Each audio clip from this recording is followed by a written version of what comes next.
tous, on va voir dans cette vidéo comment faire correctement des dips et comment progresser quand on est débutant. Les dips, c'est un mouvement fondamental de l'entraînement au poids de corps.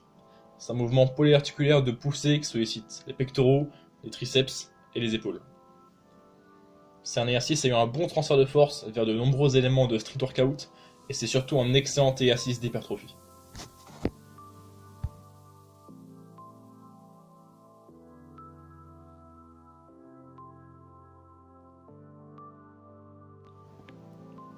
L'erreur la plus commune qu'on voit aux dips, c'est d'avoir les épaules qui partent vers l'avant pendant une série.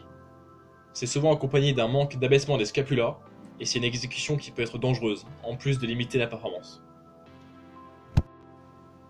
On voit à droite la bonne exécution, avec les scapulas resserrés et abaissés, au contraire du plan de gauche.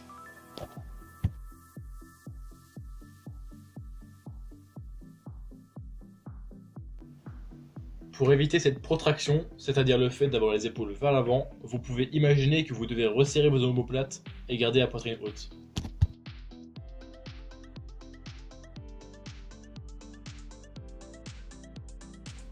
Un exercice que je fais régulièrement en échauffement pour améliorer ma posture en dips, c'est les scapula dips, ou shrug inversé. On appuie sur les barres parallèles, on cherche à abaisser les épaules, puis on relâche. On répète plusieurs fois.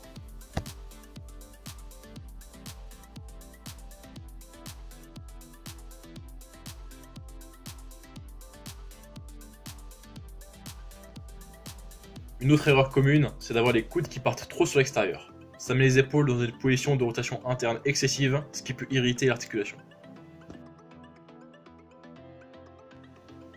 Au niveau de l'amplitude, je recommande de s'arrêter à la parallèle ou légèrement plus bas. L'épaule a en moyenne une amplitude d'extension active d'environ 60 degrés. En descendant largement en dessous de la parallèle, on s'expose à davantage de blessures, parce qu'on est alors dépendant des structures passives de l'épaule, comme les ligaments et les tendons. Malgré que les dips soient un exercice polyarticulaire, on peut plus ou moins cibler les pectoraux ou les triceps.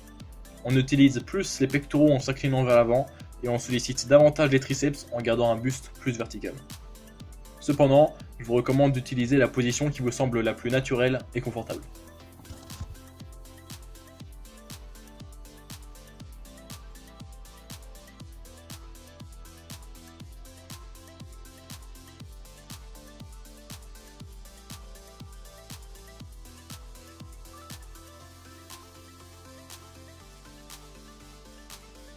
Les excentriques sont un des meilleurs moyens de progresser aux dips.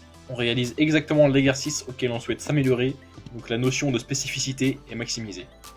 Cherchez à réaliser des séries de plusieurs excentriques de 5 et 10 secondes par répétition.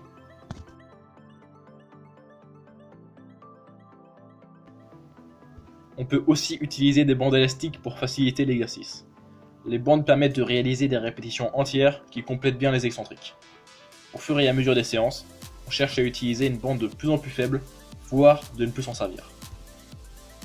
Il est intéressant de faire une pause en bas de chaque répétition pour ne pas abuser de l'effet rebond de l'élastique.